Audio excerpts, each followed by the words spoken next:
my champs, welcome you all to my YouTube channel. And today we are here with a new topic that is parts of a speech. And this is very basic topic. और basic इसलिए उठाया है कि एकदम शुरू से शुरू करेंगे हम लोग और फिर आगे हम बढ़ते चले जाएंगे। तो आज के सेशन में हम लोग देखेंगे कि पार्ट्स ऑफ स्पीच होते क्या हैं, फिर हम पढ़ेंगे कि उनको कैसे क्लासिफाई किया गया है, कितने ग्रुप से उनके क्लासिफिकेशन के अकॉर्डिंग, और क्लासिफिकेशन करने का बेसिस क्या है, इन सभी चीजों को हम लोग देखेंगे। और फिर हम एक एक करके उन पार्ट्स ऑफ स्पीच की हम चर्चा करेंगे। और ये चर्चा जो होगी एक इंट्रोडक्शन होगी। We are not going to study those parts of speech in detail form. It is simply an introductory class. Okay, हम आगे वीडियोस लेके आएंगे जहां पे हम नाउन को हम इन डेप्थ पढ़ेंगे, उनसे जुड़े हुए हर रूल्स को हम समझने का प्रयास करेंगे। चलिए, without making any further ado, let's begin the topic.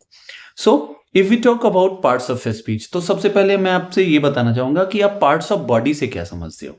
एक हमारा बॉडी है, हमारा शरीर है, और इस शरीर में जितने भी पार्ट्स हैं, ठीक है ना, पार्ट्स हैं, जैसे आपका ईयर हो गया, नोज हो गया, आईज हो गया, हैंड हो गया, मीन्स जितने भी पार्ट्स हैं उन सबको अगर जब इकट्ठा लाते हैं ना, हर बॉडी पार्ट्स को इकट्ठा लाते हो, तब आपका बॉडी तैयार होता है। ठीक इसी तरह से इंग्लिश लैंग्वेज की अगर मैं बात करूं, तो इंग्लिश लैंग्वेज में जितने भी वर्ड्स हैं, और उन वर्ड्स से आप क्या बनाते हो, वर्ड्स से क्या बनाते हो, एक से अधिक, दो, चार, 10, जितने भी आप जितना छोटा से छोटा या बड़ा से बड़ा सेंटेंस बनाते हो, तो क्या बनता है, वर्ड्स मिलकर के अगर उनका प्रयोग आप ग्रामर के रूल्स के अकॉर्डिंग कर रहे हो, मतलब कॉम्बिनेशन जो है ना वो मीनिंगफुल है और वेल अरेंज्ड है, तो वो बनता है आपका सेंटेंस। क्या बनता है आपका सेंटेंस। तो आप सिंपल वे में समझ सकते हो, सेंटेंस को सिंपली आप रिलेट कर सकते हो किस चीज से, स्पीच से। ठीक है ना। तो आपका एक सेंटेंस हो गया, जैसे स्पीच को मान लिया जाए, स्पीच आपका एक सेंटेंस है। तो सेंटेंस में जैसे मैंने एक सेंटेंस लिखा यहां पे, I am a teacher, I am a teacher. तो आप देखेंगे कि इस पूरे सेंटेंस में 4 वर्ड्स आपके सामने हैं। आई का कुछ और काम है, एम का कुछ और काम है, ए का कुछ और काम है, और टीचर का कुछ और काम है। अर्थात यही इंग्लिश लैंग्वेज में यही कहता है कि जितने भी वर्ड्स हैं ना, उनके हर किसी के अलग अलग कार्य हैं, और जैसे ही अलग अलग कार्य है, उस कार्य के आधार पर जब उनको हम बंटवारा करते हैं या उनको जब ग्रुप में डालते हैं इन्हीं फंक्शन के अकॉर्डिंग, तो उसी क्लासिफिकेशन को हम पार्ट्स ऑफ स्पीच कहते हैं। और इनकी संख्या कितनी होती है पार्ट्स ऑफ स्पीच की, 8। पहला आपका नाउन हो गया, दूसरा प्रोनाउन हो गया, तीसरा adjective, verb, adverb, preposition, conjunction और इंटरजेक्शन। अर्थात ये जो पार्ट्स ऑफ स्पीच है ना, वही है पार्ट्स, मतलब ये किसी भी स्टेटमेंट के अंग होते हैं, मतलब and these are classified according to their function they do in a sentence. और इनका क्लासिफिकेशन किस आधार पे होता है, simply they are classified on the basis of their function they do perform in sentence. Okay, I think आपको parts of speech समझ में आ गई होगी। अब हम चलते हैं एक एक करके, एक एक पार्ट्स ऑफ स्पीच को समझने का प्रयास करेंगे। चलिए, अगर हम बात करते हैं पार्ट्स ऑफ स्पीच की, तो पहला इसका जो इस फैमिली का जो फर्स्ट जो हमारा मेंबर है ना, दैट इज नाउन। हम डिफिनेशन को समझेंगे, कुछ एग्जांपल्स को लेंगे, सेंटेंस एग्जांपल्स को भी लेंगे, और कुछ में एटिमोलॉजिकल अप्रोच भी अप्लाई करूंगा, so that it can be clearly made simple to you all. Okay, देखेंगे। फर्स्ट ऑफ कहता है definition, a noun is the name of a person, place, thing और आइडिया। अब देखिए, नाउन शब्द जो है ना, सबसे पहले नाउन शब्द का मतलब ही होता है नेम। आप किसी भी चीज को आपके घर में जो भी चीजें दिख रही होंगी आपके सामने, आप एक विद्यार्थी हो, आपके बैग में जितनी भी चीजें दिख रही होंगी, आप स्कूल जाते हो, कॉलेज जाते हो, कोचिंग जाते हो, कहीं भी जाते हो, या फिर आप सिंपली ऐसा करें, आंख बंद करें और आंख को खोलें, जो भी चीजें आपको विजिबल हैं, जो भी चीजें दिख रही हैं, वो सारे के सारे नाउन्स हैं। और कुछ चीजें ऐसी भी होती हैं जो आपको दिखाई नहीं पड़ती हैं, ठीक है ना, that is the name of some state. वो स्टेट है, जैसे कि गरीबी, किसी की दयालुता, किसी के अंदर जो काइंडनेस है, वो महसूस किया जाने वाला चीज है। तो सिंपल कहेंगे कि नाउन जो है वो एक नेम होता है। वो नेम किसी पर्सन का हो सकता है, किसी प्लेस का हो सकता है, किसी थिंग का हो सकता है, किसी आइडिया का हो सकता है, किसी स्टेट का हो सकता है, so and so forth. Simple कहेंगे, noun refers to the names of things, persons, places और anything. Okay, I think you got my point. अगर हम यहाँ नीचे हम देखें एग्जाम्पल्स में, तो टीचर एक प्रोफेशन में लीन जो पर्टिकुलर कोई व्यक्ति है उसके लिए प्रयुक्त होता है, ठीक है ना। ये नाम है।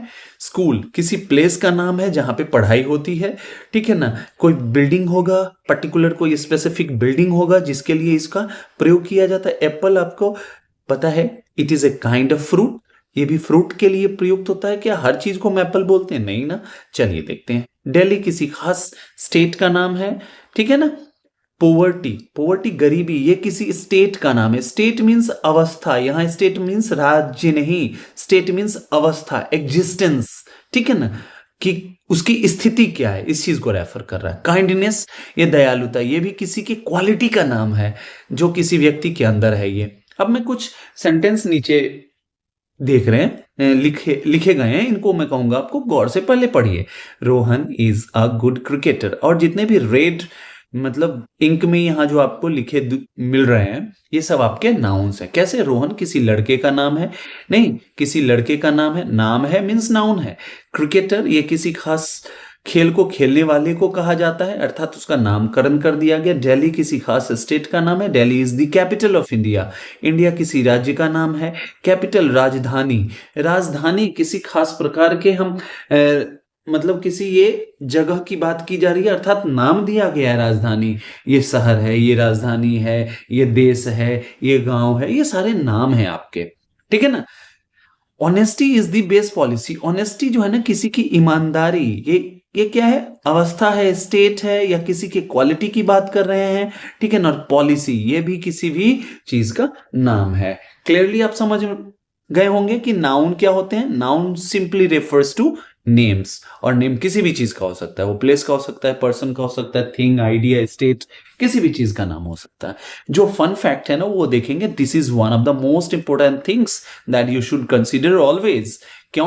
कहता है the word noun comes from the Latin root word. Latin एक भाषा है, जैसे संस्कृत भाषा है, ये क्लासिकल लैंग्वेज है। ये सब Sanskrit, Latin, Greek, these are classical languages. Okay. Root word में मूल शब्द, अर्थात कहां से आया, नाउन आया कहां? तो लैटिन भाषा में प्रयुक्त होने वाला शब्द है नोमेन, और इसी नोमेन से निकल के आया है कौन? नाउन। और नोमेन शब्द का मतलब क्या होता है? नेम। तो इसमें कौन सी बड़ी बात है कि हम बोलते हैं noun is a naming word. Noun शब्द जो आया है वो नोमेन से आया है, और नोमेन का मतलब ही होता है नाउन, नेम, और name refers to noun, noun refers to name, all are interconnected. तो इसमें कोई अजरज की बात नहीं है। And I think you got my point. Let's move to the next one. The next one is pronoun. Pronoun क्या है? प्रोनाउन सिंपली ये रिप्लेस करता है नाउन के रिपीटेशन को। सिंपली ये नाउन को रिप्लेस करके नाउन के रिपीटेशन को अवॉइड करता है। कह सकते हैं ना, a word that is used instead of A noun is called pronoun. एक ऐसा शब्द जो नाउन के बदले प्रयुक्त होता हो उसे हम प्रोनाउन कहते हैं। अगर हम इसी डिफिनेशन को देखें यहाँ पे, तो कहता है a pronoun replaces a noun to avoid repetition. तो सबसे बड़ी बात है कि भैया हमें प्रोनाउन की आवश्यकता क्यों पड़ी? अगर मैं बोलूं Ram is a good boy, Ram studies in class 7, Ram likes to play cricket, Ram wants to become a doctor। आप देख रहे हो लगातार हर सेंटेंस में राम राम के रिपीटेशन से आपको अजीब लगता होगा। और लैंग्वेज सिंपली कहता है कि अगर किसी चीज को रिपीट किया जा रहा हो और उससे क्या किया जाए, रिपीट करने से आपको थोड़ा असुविधा जैसी स्थिति आ रही हो, तो उसको भैया अवॉइड करिए।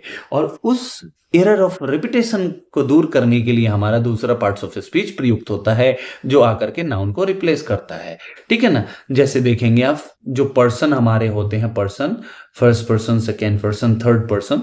तो फर्स्ट पर्सन में आप आई वी को लेते हैं, इसके subjective, objective case, possessive case, इन सारी चीजों को हम पढ़ेंगे आगे डिटेल्ड में। फिर देखेंगे सेकेंड पर्सन में यू आ जाता है, यू, योर, योर्स, योरसेल्फ, ये सारी चीजों को पढ़ेंगे हम नेक्स्ट में। और थर्ड पर्सन में आ जाता है ही, सी, इट, दे, इनके ऑब्जेक्टिव केस, और फिर हम पॉजेसिव केस, सबकी हम चर्चा करेंगे। आप टेंशन ना लें, everything will be made clear to you. Okay, चलिए। तो ये सारे हमारे क्या हैं? प्रोनाउंस हैं, जो किसी भी नाउन को रिप्लेस करेंगे, ठीक है ना, नाउन को रिप्लेस करेंगे। और मैं एक बता दूं, नाउन्स जितने होते हैं ना, थर्ड पर्सन के होते हैं। जितने भी नाउन्स हैं आपके, वो थर्ड पर्सन के होते हैं। चले, हम इन चीजों को भी हम डिटेल में पढ़ेंगे आगे। एक हमारा सेंटेंस है, you are a good boy. You you किसी भी लिसनर को इंगित करता है जिससे कहा जा रहा हो। यू ये आपका क्या है? प्रोनाउन है। He likes to play cricket. अगर मैं इस सेंटेंस में लिखूं राम और तीनों जगह अप्लाई करूं तो हो सकता है क्या? मैंने बोला Ram is a good boy, लेकिन राम से जब मैं कह रहा हूं तो उस स्थिति में क्या होगा? उस स्थिति में राम सुनने वाला हो जाएगा। मैं नहीं कहूंगा ही, क्योंकि वो वहां पे मौजूद नहीं है। मैं बोलूंगा Ram you are a good boy. कह रहा हूं राम से, तो नजदीक में राम के लिए भी यूज होता है। हम आगे चर्चा करेंगे इन सभी चीजों को। विकेटिव केस क्या होता है, नॉमिनेटिव केस क्या होता है, पॉजिटिव केस क्या होता है, इन सब की चर्चा करेंगे हम लोग। फिर देखेंगे नीचे हमारा you and I R good friends. तुम और मैं, हम सब जो है ना, हम दोनों जो है ना मित्र हैं। ये भी हम चर्चा करेंगे कि दो अगर पर्सनल प्रोनाउंस एक साथ प्रयुक्त हों सब्जेक्ट के तौर पे तो उनका क्रम कैसा आएगा, पहले कौन सा पर्सन आएगा, ठीक है ना, और किस तरह के वर्ब यूज किए जाएंगे, या फिर पॉजिटिव एडजेक्टिव यूज करना हो तो कैसा प्रयुक्त होगा। ये सब चीज हम आगे देखेंगे। अब देखेंगे एक जो बहुत ही इंपॉर्टेंट चीज है यहाँ पे देखेंगे हम लोग। कहता है the word pronoun comes from the Latin root word pronomen. हमने देखा था नोमेन मीन्स नाउन। प्रो का मतलब क्या हो गया? नाउन तो हो ही गया ये, ठीक है ना। प्रो का मीनिंग होता है इन प्लेस ऑफ, और नोमेन का मतलब होता है नाउन। तो एक ऐसा शब्द जो नाउन के बदले में प्रयुक्त हो रहा हो, that is called pronomen. I think it's very clear to you. Now move to the next one, that is verb. Okay, अगर हम बात करें वर्ब की, तो वर्ब पूरे पार्ट्स ऑफ स्पीच में मेरे समझ से सबसे बड़ा टॉपिक आपका वर्ब है, ठीक है ना। चलिए देखते हैं। कहता है ए वर्ब एक्सप्रेसेस एक्शन और स्टेट ऑफ बीइंग। कहता है एक वर्ब जो है ना वो एक्शन को रिप्रेजेंट करता है या फिर स्टेट ऑफ बीइंग को रिप्रेजेंट करता है। हम आगे चर्चा करेंगे इसके बारे में भी, लेकिन मैं एक चीज अभी बताना समझता हूं कि आवश्यक है, दैट इज वर्ब एक्शन को रिप्रेजेंट करते हैं, साथ ही साथ ये स्टेट ऑफ बीइंग को भी रिप्रेजेंट करता है, स्टेट ऑफ बीइंग को भी रेफर करता है, और साथ ही साथ ये पोजीशन को भी दर्शाता है। पोजीशन बोले तो किस पर किसका अधिकार है। और जब हम मॉडल वर्ब के रूप में इसका प्रयोग करेंगे तो वहां पे देखेंगे एबिलिटी की बात करेगा, रेस्पॉन्सिबिलिटी की बात करेगा, सजेशन की बात करेगा, कंपल्सन की बात करेगा, शो एंड सो फॉर्थ। चलिए, कहता है example run, eat, is, are, can, have, do, it etcetera. मतलब ये सब आपके वर्ब के एग्जाम्पल्स हैं। जैसे he runs very fast, he runs very fast. Run क्या है यहाँ पे आपको देखने को मिलेगा कि ये एक्शन को रिप्रेजेंट करता है। एक्शन मीन्स इससे कोई काम आप कर रहे हो, मतलब फिजिकल वर्क हो रहा है, कुछ भी इस तरह की चीजों को देखने को मिल रहा है। आई एम ए स्टूडेंट, मैं क्या हूं, मैं एक स्टूडेंट हूं, means I am showing my existence और what is the state of being of mind, here it is demonstrated. Okay, अगर हम देखेंगे थर्ड अगर एग्जांपल की हम चर्चा करें, कहते she has a car. She has a car, has here shows position, कि उस कार का मालिक कौन है या उसके पास क्या है। तो क्या है किसी के पास, that is shown by position. और जो भी हमारे जो वर्ब्स हैं जो पोजीशन को शो करते हैं, जैसे टू हैव हो गया, हैज, हैव, हैड हो गया आपका हैविंग, और फिर आपका OWN ऑन हो गया, पोजेस हो गया, और बहुत सारे वर्ड्स हैं, हम उनकी भी चर्चा आगे करेंगे जब हम बात करेंगे वर्ब्स की डिटेल्ड में। कहता है I can do it. Can यहां पे एक वर्ब है जो एक्शन वर्ब डू को क्या कर रहा है, इसकी मोडालिटी बता रहा है कि इसमें जो हमारा डूअर है ना, आई सब्जेक्ट जो हमारा है, वो अपना किस प्रकार का इंटेंशन दिखा रहा है। वो ये दिखा रहा है कि इस काम में वो अपना इंटेंशन क्या है, ये अपने इंटेंशन को किस चीज रूप में दिखा रहा है, एबिलिटी को दिखा रहा है। तो कैन आपका यहां पे हो गया मॉडल वर्ब, और डू हो गया आपका एक्शन वर्ब जो कि मेन वर्ब है। क्लियर है। अब एक और चीज देखेंगे नीचे, ये बहुत ही इंपॉर्टेंट है। कहता है the word verb comes from the Latin root word verbum, meaning action words और ए स्टेट ऑफ बीइंग। ये वर्ब शब्द जो आया है ना, लैटिन भाषा के वर्बम शब्द से आया है, और इस शब्द का अर्थ ही होता है एक्शन वर्ड्स। ये एक्शन वर्ड्स को रेफर करते हैं, और ए स्टेट ऑफ बीइंग। तो हमने यहां तो लिखा ना डेफिनेशन में क्या, कि ए वर्ब एक्सप्रेसेस एक्शन और स्टेट ऑफ बीइंग। एक वर्ब जो होता है ना वो एक्शन को रेफर करता है या स्टेट ऑफ बीइंग को रिप्रेजेंट करता है। मैं इसीलिए कहता हूं कि अगर डेफिनेशन आपको ढंग से याद होना, तो आप कभी भी जब in the state of confusion you will be able to find a solution. जब कभी भी आप कंफ्यूज होंगे ना, तो आपका जो बेसिक जो जानकारी है ना आपकी, वो आपको काफी मदद करेगा, और मदद ऐसा करेगा कि आप कभी उस सिचुएशन में फंसेंगे नहीं। You will B out of that situation. Okay, and the next one is adjective. What is an adjective? An adjective describes or modifies a noun or noun equivalent. कहता है एक एडजेक्टिव जो है ना, सामान्य तौर पे किसी नाउन या नाउन इक्विवेलेंट का मतलब क्या हो गया, जो नाउन नहीं है बाय डिफॉल्ट, लेकिन नाउन के जैसा काम करता है, ठीक है ना। तो कहता है कि एक ऐसा पार्ट ऑफ स्पीच जो किसी नाउन को मॉडिफाई करने का मतलब क्या होता है, उसको और खूबसूरत बनाता है, उसको उसकी व्याख्या करता है, उसके बारे में बताता है, उसकी क्वालिटी की बात करता है कि वो कैसा है, ठीक है ना, किस प्रकार का है, इस चीज की जानकारी देता है। नाउन इक्विवेलेंट में आप ऐसे याद रखें, इन्फिनिटिव जो वर्ब के फर्स्ट फॉर्म का प्रयोग होता है नाउन की तरह, इन्फिनिटिव हो गया आपका। वर्ब के चौथे रूप का प्रयोग जिरंड के तौर पे होता है, नाउन के रूप में होते जिरंड कहलाता है। और फिर देखेंगे द प्लस एडजेक्टिव का प्रयोग अगर एक नाउन के रूप में अगर आप कर रहे हो, तो this is also called noun equivalent. और भी चीजें हैं, वर्ब का प्रयोग भी करते हो, और भी चीजें देखेंगे आगे, नहीं तो अभी जो है ना वो काफी पेचीदा हो जाएगा। इसके एग्जाम्पल देख लेते हैं। Tall, beautiful, quick, good, black, so and so forth. अगर इस सेंटेंस को आप देखें गौर से, कहता है ही इज टॉल। टॉल कौन है? ही है।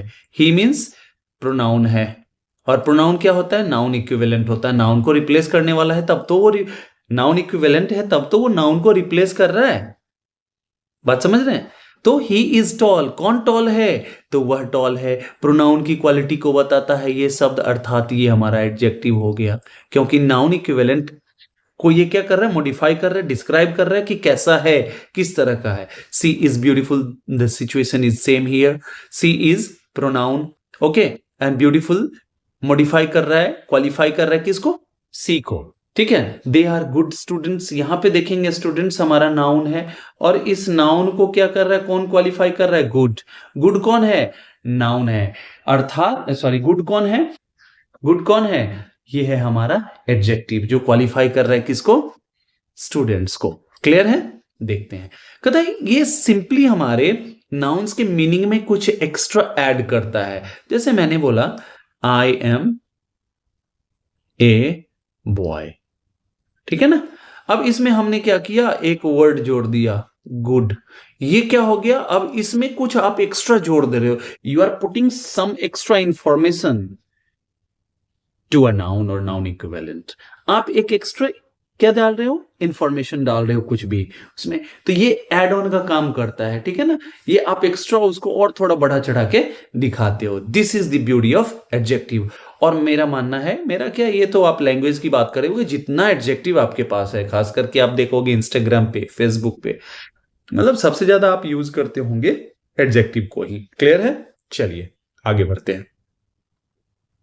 Next one is adverb. अब कहता है कि एक एडवर्ब जो है वो किसी वर्ब को क्वालिफाई करता है, मॉडिफाई करता है, या किसी एडजेक्टिव को करता है, या किसी दूसरे एडवर्ब को करता है।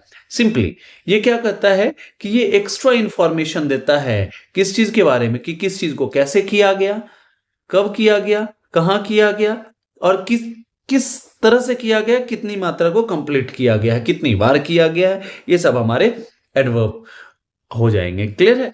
अगर हम देखें quickly, very, well, fast, hardly, ये सब इसके कुछ एग्जांपल्स हैं। इसमें मैं बात करूं, वेल आपका हम देखेंगे एक एडजेक्टिव का भी काम करता है और एडवर्ब का भी काम करता है। फास्ट भी एडजेक्टिव का काम करता है, एडवर्ब का काम करता है, ये भी चीज देखना है आपको। वेरी भी देखोगे आप, वेरी भी एडजेक्टिव का काम करता है और आपका एडवर्ब का भी काम करता है। तो ये चीज है ना, this is the beauty of English language. क्या कि एक ही शब्द आप देखोगे नाउन के रूप में भी काम कर रहा है, वही आपका एडजेक्टिव ही काम कर रहा है, वही वर्ब में भी आप उसका प्रयोग कर पा रहे हो। Amazing language. चलिए देखते हैं। सी सिंग्स ब्यूटिफुल्ली। सी सिंग्स, ये एक्शन है हमारा, सिंग्स, सिंग्स हमारा एक्शन है, और एक्शन हो गया हमारा वर्ब, और इस वर्ब की क्वालिटी को बता रहा है कि कैसा गाता है वो, ब्यूटीफुली, बहुत अच्छे तरीके से। तो ये हमारा हो गया एडवर्ब ऑफ मैनर। ये बताता है कि how an action is performed. तो हमने बात किया था कि एक एडवर्ब जो है वो कैसे किसी कार्य को किया जा रहा है इसकी भी जानकारी देता है, कब किया जा रहा है, कहाँ किया जा रहा है, और कितनी मात्रा उसकी कंप्लीट हो चुकी है, कितनी दफा किया जा रहा है। ठीक है, तो यहां ब्यूटीफुली शब्द जो है आपका, ये है आपका एडवर्ब। क्लियर है? Next one is he is very tall. He is toll, ये सेंटेंस था हमारा पहले एग्जेक्टिव वाले में हमने ये लिया था। He is tall, tall adjective है हमारा, और टॉल की मात्रा बता रहा है वेरी, कि व्हाट एक्सटेंट, ना किस मात्रा में ये, या कितना लंबा है ये, तो वेरी बहुत ज्यादा। ये हमारा किसकी क्वालिटी बता रहा है? एडजेक्टिव की। तो ये भी हमारा हो गया एडवर्ब। हमने देखा कि एक एडवर्ब जो है ना किसी वर्ब को क्वालिफाई कर सकता है, एडजेक्टिव को कर सकता है, या किसी दूसरे एडवर्ब को क्वालिफाई कर सकता है। तीसरे सेंटेंस में देखेंगे श्याम रैन, श्याम जो है दौड़ा, दौड़ा ये आपका वर्ब है, एक्शन को शो कर रहा है। कैसे दौड़ा? तो फास्ट, श्याम रैन फास्ट। तो फास्ट किसको क्वालिफाई कर रहा है? दौड़ने को। ये आपका एडवर्ब हो गया, वर्ब को क्वालिफाई कर रहा है, वर्ब के बारे में बता रहा है, एक्स्ट्रा इंफॉर्मेशन दे रहा है कि दौड़ा, कैसे दौड़ा? तेजी से दौड़ा, तेज दौड़ा। अब ये फास्ट को कौन क्वालिफाई कर रहा है? एक्सट्रीमली, बहुत ज्यादा। बहुत ज्यादा क्या? तो तेज। तो ये ऑलरेडी एडवर्ब है, और इस एडवर्ब को ये क्वालिफाई कर रहा है। तो एक एडवर्ब जो है किसी वर्ब को भी क्वालिफाई कर सकता है, किसी एडजेक्टिव को क्वालिफाई कर सकता है, या किसी दूसरे एडवर्ब को क्वालिफाई कर सकता है। आई थिंक आपको समझ में आ गई होगी ये बात। चलिए आगे देखते हैं। The word adverb comes from the Latin word adverbium which is a combination of ad. Ad का मतलब होता है टुवर्ड या टू, की ओर या के लिए। वर्बम का मतलब होता है वर्ड और वर्ब। हमने देखा था वर्बम शब्द का मतलब वर्ड होता था, वर्ड्स ऑफ एक्शन, ठीक है ना, या स्टेट ऑफ बीइंग। तो वही चीज है। और वर्ब, तो कहता है कि एडवर्ब शब्द जो है लैटिन भाषा के एडवर्बियम से बना है, जिसका मतलब होता है जो वर्ब के लिए आता हो, जो वर्ब के लिए आता हो। टुवर्ड्स वर्ड और टुवर्ड ए वर्ब। क्लियर है? तो ये किसी वर्ब को क्वालिफाई करता है, वर्ब से संबंधित। इसको मैं अगर सिंपली अगर समझाने की कोशिश करूं तो ऐसे समझ आइए। एडवर्ब को लीजिए, एड प्लस वर्ब। तो एडवर्ब क्या होता है? एडवर्ब में क्या छिपा हुआ है? वर्ब छिपा हुआ, तो ये वर्ब को क्वालिफाई करेगा, ठीक है ना। एड से याद रखिए एडजेक्टिव को भी ये क्वालिफाई करेगा, और जब ये एडवर्ब है तो ये पूरा का पूरा एक एडवर्ब अपने आप को भी क्वालिफाई करेगा। क्लियर है? इसको ऐसे समझ सकते हैं आप। चलिए आगे बढ़ते हैं नेक्स्ट वन के साथ। Next one is very important, that is preposition. बहुत ही बेहतरीन हमारा टॉपिक है ये, लेकिन आज हम लोग सिर्फ इंट्रोडक्शन के तौर पे इसे देख रहे हैं। अगला हमारा है प्रीपोजिशन। प्रीपोजिशन में क्या है कि एक ऐसा शब्द है preposition, A preposition shows the relationship of a noun और प्रोनाउन टू अनदर वर्ड। कहता है एक सेंटेंस में ऐसे समझ लीजिए कि एक कोई वर्ड है हमारा, उस वर्ड का दूसरे वर्ड के साथ क्या संबंध है, इस चीज की जानकारी कौन देता है? प्रीपोजिशन। लेकिन प्रीपोजिशन की एक खासियत क्या है कि प्रीपोजिशन के जस्ट आगे आप देखोगे कोई नाउन आएगा या नाउन इक्विवेलेंट आएगा, ये याद रहे आपको। और ठीक है, मतलब हम अगर नीचे सेंटेंसेस हैं उनकी हम चर्चा करेंगे तब बताएंगे आपको। जैसे आपके सामने इन है, ऑन है, एट है, ओवर है, इनटू है, फॉर है, बाय है। इसमें भी देखोगे फॉर का प्रयोग कंजंक्शन के तौर पे भी किया जाता है, ठीक है ना। देखेंगे कहते हैं there is a book on the table. On the table, on के बाद टेबल आ गया, नाउन है आपका। मैंने बताया ना कि किसी भी प्रीपोजिशन के आगे क्या आएगा? कोई नाउन आएगा या नाउन इक्विवेलेंट आएगा। क्लियर है? अब देखेंगे कि ये किसी नाउन के या प्रोनाउन के ठीक पहले आकर के इस नाउन या प्रोनाउन का दूसरे शब्द के साथ क्या संबंध है। तो टेबल का संबंध ऑन के द्वारा किस चीज से दिखाया जा रहा है? बुक से। कि ये बुक का टेबल के साथ क्या संबंध है?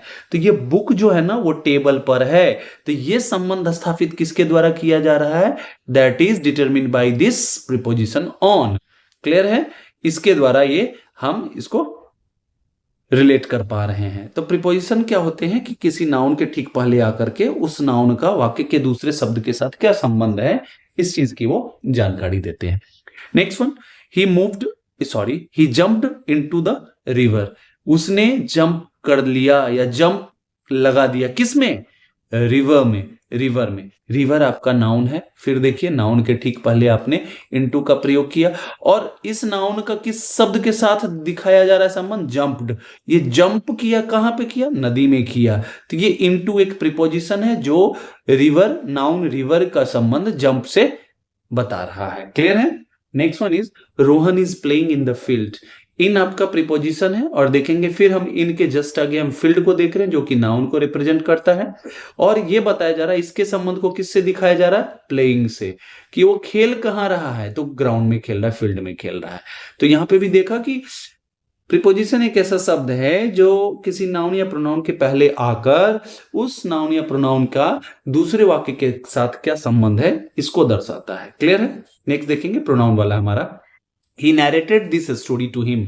उसने इस कहानी को उससे नैरेट किया, उसको बताया पूरा का पूरा। टू के बाद देखने को मिलेगा हिम, जो कि सब्जेक्टिव केस, ही का ऑब्जेक्टिव फॉर्म है। क्लियर है?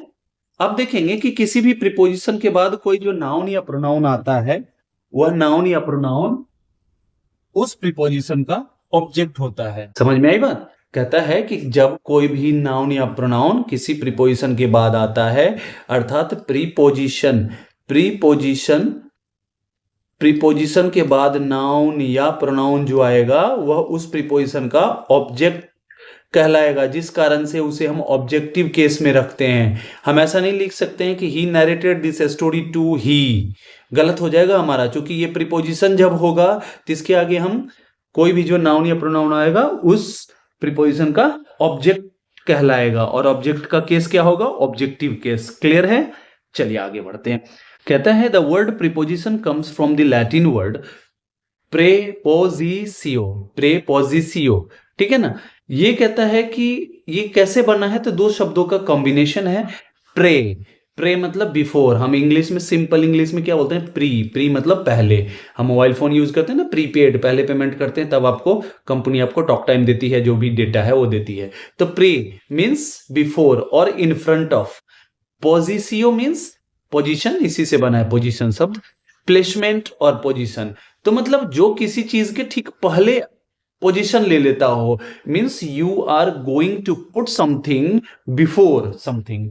जब आप किसी चीज के पहले आप उस चीज को रखने जा रहे हो, दिस इज कॉल्ड प्रीपोजिशन। तो प्रीपोजिशन नाम से ही है। ये क्या है? प्रीपोजिशन जो है ना, एक चीज की जानकारी देता है। क्या भैया? कि मेरे आगे नाउन आने वाला है। जैसे आर्टिकल आपको जानकारी देता है कि आगे कौन आने वाला है? नाउन आने वाला है। तो आर्टिकल के साथ क्या है कि आर्टिकल के साथ सिर्फ नाउन आते हैं, लेकिन यहां पे क्या है? प्रोनाउन भी आ सकता है, प्रोनाउन भी आता है। ठीक है ना? ये चीज देखेंगे। ओके, चलिए आगे बढ़ते हैं। Next one is conjunction. Conjunctions क्या होते हैं? कहता है कि एक कंजंक्शन कनेक्ट्स वर्ड्स। कंजंक्शन को सिंपल लैंग्वेज में बोले तो इसको आप बोल सकते हो joining words. They are nothing but joining words. वे कुछ और नहीं बल्कि ज्वाइनिंग वर्ड्स होते हैं। जो वर्ड्स एक वर्ड को दूसरे वर्ड से जोड़ सकते हैं, या एक फ्रेज को दूसरे फ्रेज से जोड़ सकते हैं, क्लॉज को दूसरे क्लॉज से जोड़ सकते हैं। सिंपली ये जोड़ने का काम करते हैं। हम जब आगे पढ़ेंगे तो वहां पे देखेंगे कोऑर्डिनेटिंग कंजंक्शन, सबऑर्डिनेटिंग कंजंक्शन और कोरिलेटिव कंजंक्शन, सबकी हम चर्चा करेंगे। जैसे एंड, सबसे ज्यादा आई थिंक कि हमारे डेली लाइफ में अगर जो यूज होने वाला कंजंक्शन दैट इज एंड, और, but, because, nor, these are the most used conjunctions. देखते हैं राम एंड श्याम, यहां दो वर्ड्स को जोड़ा जा रहा है। एंड के द्वारा क्या किया? राम और श्याम, दो वर्ड्स को आप जोड़ रहे हो। ठीक है ना? Ram and Shyam are good friends. Ram और श्याम बहुत ही अच्छे मित्र हैं। क्लियर है? कहता है बोथ सचिन एंड लारा। यहां पे देखोगे कंजंक्शन ये है, कोरिलेटिव कंजंक्शन है, एक साथ दोनों का प्रयोग होता है। कोरिलेटिव में क्या होता है कि जब कि एक पेयर ऑफ क्या कहते हैं? A pair of conjunctions are used together, मींस ऐसा होता है कि उन दोनों को आप अलग नहीं कर सकते हो। जैसे नीदर, नॉर, ईदर, और, not only but also, both, and, इस तरह के जो हमारे जो कंजंक्शंस हैं इनको कोरिलेटिव मतलब एक जो है ना, सामान्य तौर पे दोनों एक दूसरे से जुड़े हुए हैं एक अर्थ में, मींस कहने का मतलब है दोनों इक्विवेलेंट हैं, एक को हटाया काम बिगड़ गया। तो कहता है both Sachin and Lara are great cricketers. दोनों ही सचिन और लारा जो है ना वो महान क्रिकेटर्स हैं।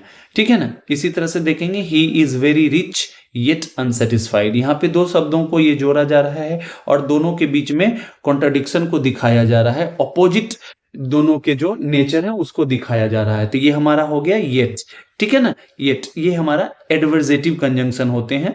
कोऑर्डिनेटिंग कंजंक्शन 4 प्रकार के होते हैं, उसमें से एक है एडवर्जेटिव, जो पहले यूज किया गया उसके ऑपोजिट नेचर को रिप्रेजेंट करता है आने वाला वर्ड, ठीक है ना। देखेंगे, कहता है the word conjunction comes from the Latin word conjunctio, ठीक है ना, ये कंजंक्सियो भी बोल सकते हैं, ठीक है, which is derived from con. Con का मतलब टुगेदर होता है, जहां भी कॉन शब्द है ये हमारा एक रूट वर्ड है। कॉन, कॉन का मतलब होता है, जैसे आप बोलते हैं कॉन्ग्रेगेशन, कॉन्ग्रेचुलेशन, तो कॉन शब्द जो है ना आपका, इसका मतलब होता है टुगेदर और विथ, साथ, एक साथ। कहता है कॉन मतलब टुगेदर। अंशियो मीन्स, ये आया है मूल शब्द हमारा यंगियर से, ठीक है ना, जिसका मीनिंग होता है टू ज्वाइन, जोड़ना, और टू कनेक्ट, जोड़ना। तो कंजंक्शन शब्द का मतलब ही होता है ना टू ज्वाइन। तो इसमें कौन कौन सी अचरज वाली बात है कि जो ना समझ में आए? ये सिंपल है। कंजंक्शन मीन सिंपली कह सकते हो जो जोड़ने का काम करता है। आप बोलते हो ना नई दिल्ली रेलवे स्टेशन जंक्शन है वो, चूंकि वहां पे बहुत सारी लाइंस जुड़ रही हैं, ठीक है ना। ये चीज याद रखना, जंक्शन जहां भी शब्द आप देख रहे हो, जंक्शन का मतलब है वहां पे जोड़ हो रहा है, कहीं ना कहीं दो चीजें मिल रही हैं जो अलग अलग चीजें हैं, ठीक है ना। चलिए आगे बढ़ते हैं, and this is the last one from this section. Parts of speech जो हम आज कर रहे हैं उसका हम अंतिम है पार्ट्स ऑफ स्पीच कर रहे हैं, दैट इज इंटरजेक्शन। सबसे पहले देखेंगे कि इंटरजेक्शंस होते क्या है। कहता है an interjection expresses a strong emotion और सडन फीलिंग। ये कहता है इंटरजेक्शन जो है ना हमारे स्ट्रॉन्ग इमोशन को रेफर करते हैं। स्ट्रॉन्ग इमोशन या फिर सडन फीलिंग क्या होते हैं? कहता है कि कोई ऐसा इमोशन जो कि आप के वश में नहीं है, आप इतना ज्यादा खुश हो गए कि उसको आप रोक नहीं पाए, बोल दिया। आप इतना ज्यादा गुस्सा हो कि रोक नहीं पाए, बोल दिया। कोई ऐसी चीज है जिसको आप बर्दाश्त नहीं कर पाए, मतलब वो इतना स्ट्रांग है कि you couldn't handle it and it burst out, वो निकल गया। मीन्स आप जिस फीलिंग को बताने के लिए, जताने के लिए सोचते समझते नहीं हो, अर्थात वो अपने आप जाहिर हो जाता है, that is called interjection. Those emotions are called strong emotions and strong emotions are represented through interjection. Okay, जैसे कि वाव, कोई भी बहुत खूबसूरत चीज आपके सामने आ गया जिसको आप देखने के बाद अपने आप को रोक नहीं पाया कमेंट करने से, कुछ भी बोलने से, तो वो जो शब्द निकलेगा जिससे आश्चर्य का बोध होगा, खुशी का बोध होगा, या फिर दुख आप प्रकट कर रहे हो, तो ये सारी चीजें, या घृणा दर्शा रहे हो, जो भी चीज, ये जो वर्ड्स जो आएंगे आपके सामने जो अचानक से आ रहे हैं, those words are called interjections. Okay, जैसे वाव, ओह, अलास, उफ, ouch and so on and so forth. कहता है wow, that was an amazing performance. किसी के परफॉर्मेंस को देख करके आप मींस अपने आप को रोक नहीं पाए, ठीक है ना, जो आपके मुंह से निकल गया, अनायास निकला, means you are completely astounded, आप कंप्लीटली स्टार्टल्ड थे, तो that is called, that word refers to interjection. Ouch, that hurt, आपको चोट लगी, आप उसके लिए ये नहीं देखते हो कि अच्छा ठीक है, ओह चोट लग गई, चोट लगी या कुछ भी अगर आपको चुभ गया ना, तो आउच, वो अचानक से आता है, you can not handle it, you can not handle your situation. Sudden feeling जो है ना वो आपका, सडन नाम क्यों है, सडन मीन्स तो अचानक होता है, वो अचानक से होता है, दैट इज अनकंट्रोल्ड, ठीक है ना। Hurray, we won the match. अब कोई टीम जीतती है तो वो सोच के बोलती है ही हुर्रे, नहीं, that is the heat of the moment, that is the demand of the moment, that is because you can not handle your sudden feeling. वो ऐसा इसलिए हो पा रहा है क्योंकि आप उस खास समय को रोक नहीं पा रहे हो, उस खास एक्सप्रेशन को रोक नहीं पा रहे हो, उस खास फीलिंग को रोक नहीं पा रहे हो। तो यही होते हैं हमारे interjections, and they play really very vital role in our speech. Okay, I think आपको ये समझ में आई होगी। ये इंट्रोडक्टरी क्लास थी और इसका डिटेल क्लास आपका आता रहेगा इसी तरह से, और आप जरूर बने रहिए हमारे यूट्यूब चैनल से, और जरूर सब्सक्राइब, शेयर, लाइक जो भी है वो करिए, so that others may be benefited, उनको भी बेनिफिट मिले. Till the time we meet next, happy learning and keep evolving. Thank you so much.